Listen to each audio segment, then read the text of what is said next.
Alrighty guys, it's kind of been a while since I've seen you last. I've gotten a lot more requests to make some videos on embroidery and sewing. So without any further ado, this is 5 more tips and tricks you need to know before you ever sew or embroider.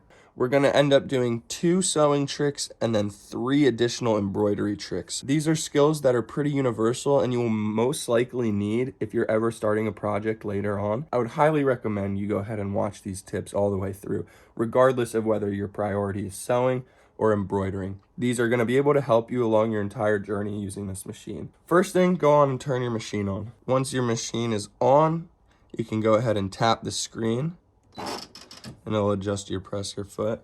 So this machine is set up right now for the sewing option. As you know already, you can embroider or sew with this machine with the simpleness of just removing this piece and swapping your foot. The first thing that you need to make sure is your foot is the right foot for what you're trying to do. See, my first time I ever used this machine, I was trying to embroider and I used the sewing foot for my first about 10 or 15 attempts, and it ruined all of my blanks, all of my clothing, and it ripped the fabric.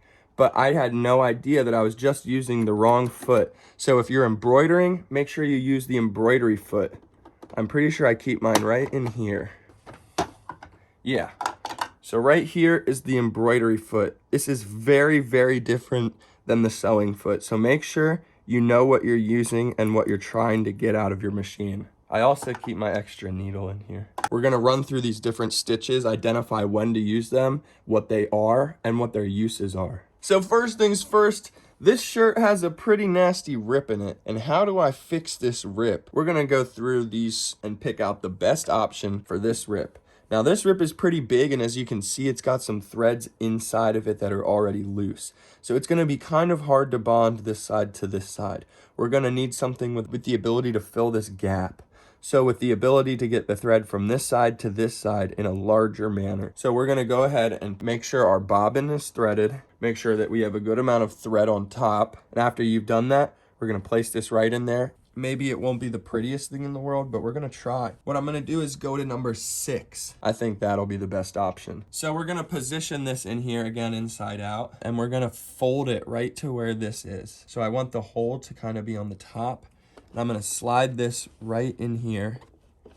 And I wanna keep tension on it to keep it pressed together as best as we can get it, guys. So we're gonna slide them on in here, and we're gonna start at as high of a point as we can get, because we wanna kind of secure where the thread is already secured. And I don't wanna hit this thread right here, guys. I wanna hit this thread that is still connected. So we're gonna make a line right underneath up to this seam.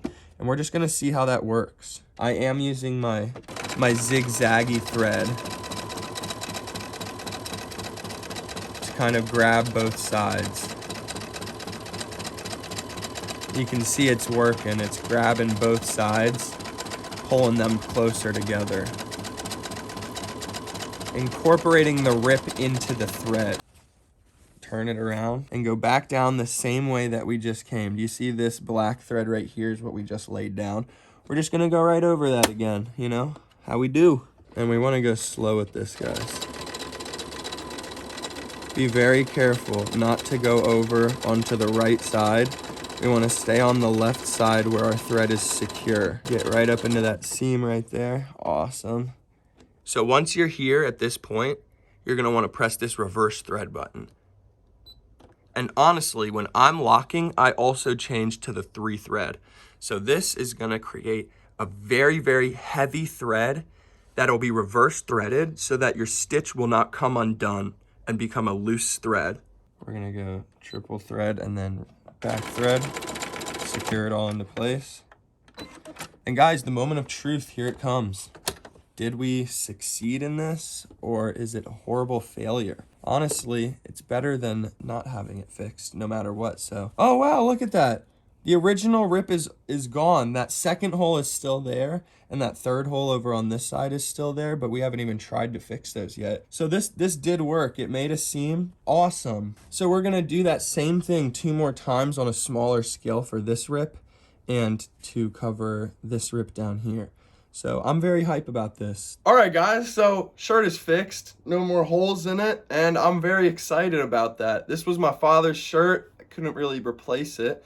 He handed it down to me a long time ago, and it's been one of my favorites until it got ripped. So very, very hyped that I got to fix it, and I'm hoping that through that you guys got to fix something that you guys have been wanting to fix for a while now. Alrighty guys, thread option number 1. We're gonna see when to use this and how to use this. So I have an old pair of shorts that we're gonna try to fix just for the sake of this video before I throw them out. They are a little bit too raggedy. I might donate them though. So here we have the seam separating along this seam right here. I'm gonna try to re-sew this together so that these holes and things like that do not keep coming apart. So what I'm gonna do is, first things first, flip this. So now that the clothing is inside out, you're gonna identify which seam needs the help.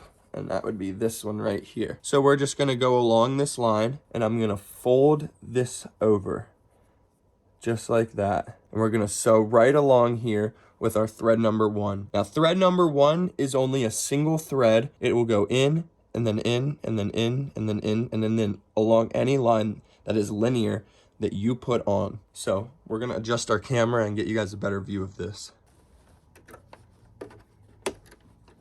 So I'm gonna flip this down like that so that it creates a new path for me to sew on top of. And the thing that's really good about this thread is that it's very easy to fix mistakes that may happen. So we're gonna put our presser foot down, lock in kind of here, and you're gonna wanna look at this clear part right here and make sure it is on line with your track, just so that everybody can see. You're gonna make sure that this clear track overlaps with whatever track you're going on right now. And we're gonna take our speed and we're gonna slow it down. I have mine on fast. We're gonna adjust this down to the slow setting, and we can always pick up speed as we progress. We're gonna start on the slow setting so that you guys can see really in depth what's going on.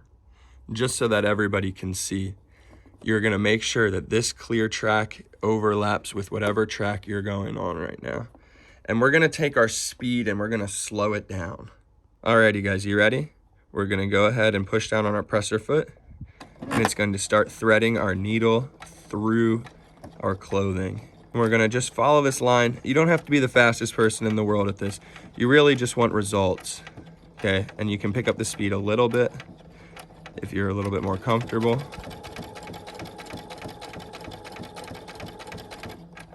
I'm gonna adjust. I always let off the presser foot when I adjust. And we're following the old seam. Even though it is ripped from this seam, we can go ahead and reinforce this seam. And that is more so what we're doing. We're not creating a new threaded area. We are reinforcing the old original thread area. And that is how you fix a breaking seam. And as you can see, it was about to come off track, so I had to kind of guide it. That's why you want to have it on this clear section so that you guys can see what's happening and correct any mistakes before they happen. And once I meet down here at this end seam where they all join, I'm gonna go overlapping. We're gonna tuck it down and we're gonna overlap till it meets this seam.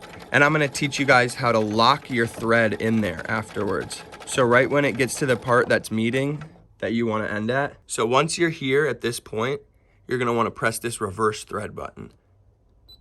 And honestly, when I'm locking, I also change to the 3 thread.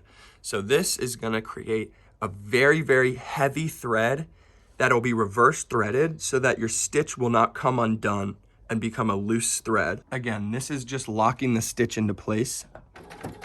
So it's gonna do it a few times, I'd say about 3 seconds. And then you can press cut. That's when you press this. Awesome, and now our thread has been cut. We can go ahead and lift our foot up, bring our clothing out. And now look at that, guys. Our old hold thread is now tight. So now we went over this seam. There are now no holes. It locked it into place. You can now wear these shorts again. Very exciting. And we're gonna go on to our next thread. So right here, I've got an amazing sweater of mine that has a rip going on the sleeve. So this sleeve right here is ripped. We're gonna go ahead and we're gonna sew this right here to right here. This is an old sweater, so what we're gonna do is actually use thread number 5. I'm gonna lay them on top of each other, guys. You're gonna wanna lay them right on top of each other and create a seam about 1 or 2 threads inward from where it's coming loose. And you're gonna start from where it's connected and end up where it's disconnected. So since this is the open end, we're gonna end it here and reinforce this. And then come back down and do the same thing and reinforce it where it stops. So here's the rip. Again, fold it right down on top of each other. And we're gonna start from where it's already connected. So put your presser foot down. We've got our triple thread selected and we're gonna get right up to this blue. And since we're starting a thread here, I would want to reverse thread for a minute. And then go back to our original thread. That's setting a reinforcement at the beginning so it doesn't unthread from there. Then we're gonna go down.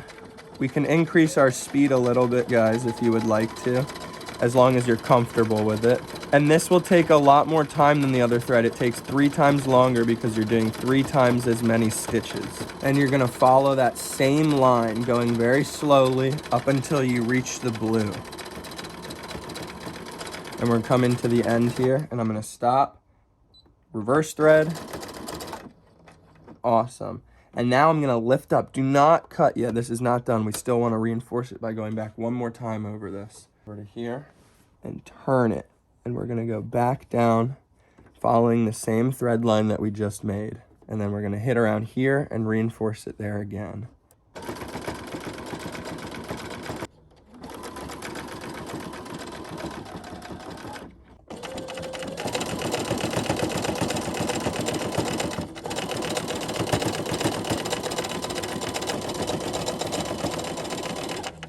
Once we've reached this safe part that is already stitched up, we're gonna go off to the side a little bit, back onto the seam. We're gonna reverse thread. And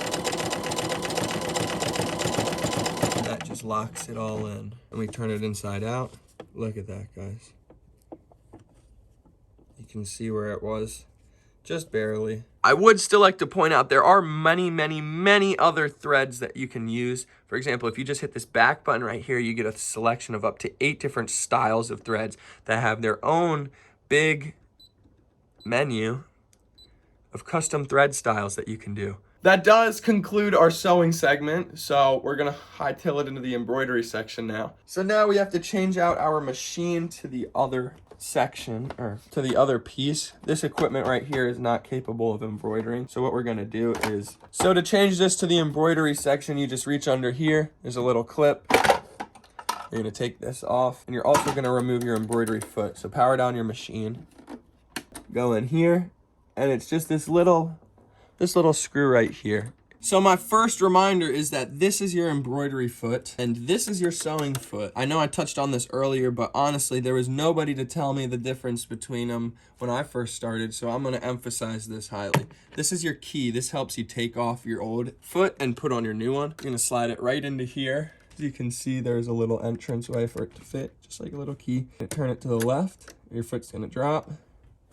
Press up on your lifter, pull it out. Careful of your needle, guys, that is sharp. You do not need an embroidery needle. There is no difference between a sewing and embroidery needle. Whatever fits in your machine is gonna fit for either way. Now, this is a little bit tricky to put in, so just bear with me here. What I like to do is first stick this part right here onto this little lever. I'm gonna get you guys a better view. So putting this on, like I said, it can be a little tricky.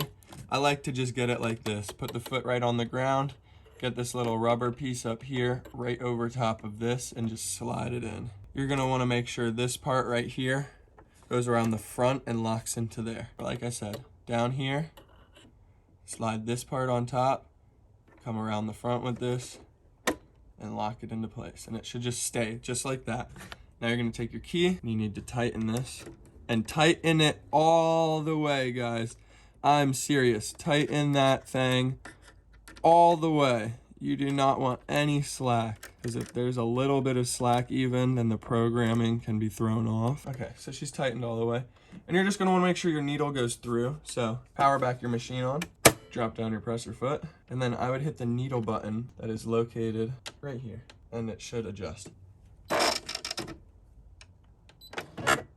And there we go, the needle went in. So we're gonna press it again, and you are lined up correctly. Make sure you keep these in a safe location. I like to throw them in my sewing kit right here. Next thing that we're gonna go ahead and do, like I said before, So we're gonna take this and to lock it into place just by sliding it like that. And automatically you'll see the screen over here adjust and it'll turn from the sewing screen to the embroidery. There is an internal software that handles all of that for you. Wow, look at that, guys. We've got our embroidery machine set up very, very easily now. It's gonna tell you to raise the presser foot and hit you with a notification and it'll adjust this. Make sure you keep your hands away from that. Cool. So now we're ready to embroider pretty much. You've got your machine threaded. You've got your bobbin in place. Now, this is the first tip for embroidery, guys. Make sure your bobbins are always full. So look on in here, and if your bobbin isn't almost full or at least halfway, don't even start your project. Just go ahead and rethread it. If you don't know how to rethread it, I'm gonna be able to teach you guys in the next video, or check out my last video and you'll be able to tell how to thread it. If you have any questions on how to thread your bobbin, I have a very in-depth, detailed video on how to do that. It's called Embroidering Right Out of the Box. So make sure you guys check out that if you haven't. So now we're gonna pick a stock file so that everybody can follow along to this video as long as they have the machine. So we're gonna go on here and find out something that looks kind of cute. Let's go to, we're gonna do something we have never done before. Let's do design number 11, guys. All right, this looks cool. It is something that's pretty simple. I think it's 3 colors. The point is that we're just gonna be able to do this so that everybody can follow along and get the tips down. First thing you need to do is find a pair of clothing that you don't mind embroidering on. I'm gonna use these sweatpants and we're gonna put it probably right on this leg right here under the pocket. So now that we've got our clothing down, we're gonna need to go ahead and find our hoop size. You can use any of these hoops. However, I'm gonna be using a small design. Once you have your design picked, you can go ahead to this screen and click the top right corner where it looks like the hoop. That is a representation of a square hoop. It's gonna show you what hoops fit this shape / design. So we're gonna need a square hoop right here, and it's gonna be probably sideways. So we're gonna go ahead and select this one. So you just press OK, and that's how you know which hoop you're gonna use. So now we know which hoop we're gonna wanna use, which will be this one, the standard hoop at the top. So next, you need to figure out where you want it on your clothing. I already know where I want mine, so I'm gonna go set that up accordingly. Also, you're gonna need to decide whether your material needs a stabilizer or not. This next tidbit is very controversial. Not all fabric needs stabilizer. It is good to practice with stabilizer for your first few times embroidering. However, it is not necessary. I have stabilizer right now that I could use that I'm going to not be using. This is kind of a more advanced technique to not use stabilizer. However, you can go grab stabilizers such as Pellon at any local fabric store, maybe Joann's, Michael's, etc. As for hooping, we're gonna go ahead and loosen this one up a little bit so that it has some separation. So you're gonna grab this piece right here and make sure it has enough room to separate so that this piece can go inside of it. And you're gonna wanna line up this arrow with this arrow right here. So that's how you know that the pieces fit correctly. This piece right here is gonna go inside of your clothing, and this piece right here will be on the outside. And they're gonna be sandwiched with the clothing between them. So what we're gonna do is have it this way and this way, just so that for the sake of the machine. And we're gonna have to remember to flip our embroidery file so that it is not upside down. So just bear with me now and get this done the best that you can on yours. Stretch your corners, guys. Make sure that you guys are pulling apart on each side before you push in to create tension. You want this tense, you don't want it loose. And you can even push down right here and pull at each corner, and you'll see the slack start to come out of it. And that is a good hoop right there. See that? Tight. Next thing you're gonna go ahead and do is retighten this section that you loosened. So identify where it is, and you're gonna go ahead and tighten that. Just because you don't want anything loose. That's a good amount of tightness right there. Good stuff, guys. Now, you just want to connect this piece right here to your machine. You have to take the inside and make sure that there's nothing underneath of it that will get hit with the thread, like the other side of your clothing. So we're going to take this, lock it in right here. So go ahead and make sure your presser foot is lifted. You can kind of get it a little bit more lifted if you would like by pulling it up. Then just press down into the locking. Now you're gonna have to adjust this, obviously. I like to create a little circle all the way around my frame with the clothing so that it's all even. Then I would pull everything down. You just want a very, very clean area to work with here. And you might even have to hold it kind of. Okay, now some items are just a little bit harder to get kind of sitting than others, but as long as your fabric is completely over the edge of the frame, you should be good. So just pull it away kind of the best that you can. And you're gonna wanna be super attentive to this now, because you do not want any of your fabric falling in front of the needle, because that would ruin your project. So you want it to kind of be like this. Just all the extra fabric away from the inside area over here. There we go. So now it's going to show you what colors that you have the options to use. I am, however, going to be using black for all of this. You would be switching the colors depending on what you wanted, but I want an all black design anyways, so we're just going to go ahead and press go. So we're going to go ahead and lower our presser foot here. This is going to become green, and whenever you're ready, just press go. And like I said, you're going to want to watch this and make sure that none of your fabric falls in front of your needle. So I'm going to watch it very carefully. All right, awesome. So far, we've got exactly what we needed down, the first color. I am going to go ahead and switch out this thread for a new color. We're going to go with black and then gray. All right, and you guys should know already about how to do this, but if not, we're just going to go ahead and run through it one more time. Just take off of your machine your old thread. Make sure you wind it up. And if you need a little hack on how to store your thread, make a little slit with a knife. And then you can just stick your thread into that little slit and it will hold it just like that, safe, so that it does not unwind. Let's find some sort of gray. Ah, perfect. So I'm gonna go ahead and thread this up real quick. Go down in here, follow the on-machine instructions. If you guys would like an in-depth video for how to thread your machine, go check out Embroidering Right Out of the Box or 5 Tips and Tricks. Those were both educational on how to go about doing this. And now we have our next color in. So this is saying that we're gonna have about 4 minutes of this next color going. So let's go ahead and get on that. And look at that. Embroidery finished. All right, so our project is done. First thing you're gonna wanna do is just unclip it very gently. Don't wanna be rough with that. Flip up here, and wow, guys, look at that. We're done. Oh my goodness. And look at that design. Okay, guys, and we finished our design. Look at that. It looks beautiful. We do have some extra threads right here. We're gonna go ahead and snip those. We're gonna take our little scissors. We got mini fiskers here.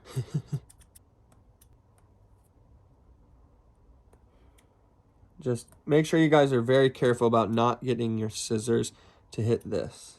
You don't want your fabric getting cut, just the thread. Then after this is done, just pop out your hoop. And since we didn't use any stabilizer, you don't have to worry about cutting away stabilizer. You can just snip these extra threads. You don't even have to snip the threads in the back if you don't want to, but I do like to do it. I don't want them tickling my legs or anything while I'm wearing this. And look at that, guys. With that, you are pretty much done. You have successfully embroidered. Alrighty, guys, so now we have successfully embroidered a design onto our clothing. We fixed up some old clothing, and you guys now know 5 additional tips and tricks for how to sew and embroider. Let's run through what we learned today. We identified when to use certain thread patterns. We identified how to make those thread patterns work on ripped or broken seams. So now you have 2 sewing skills that you did not have before. We also learned 3 embroidery skills. The first one is using stock imagery on your machine. We also learned how to hoop without using Pellon or any sort of stabilizer. And we learned how to make thread changes, as well as picked up valuable information. So you guys give yourselves a round of applause. I'll make another video. Just let me know in the comments what you wanted.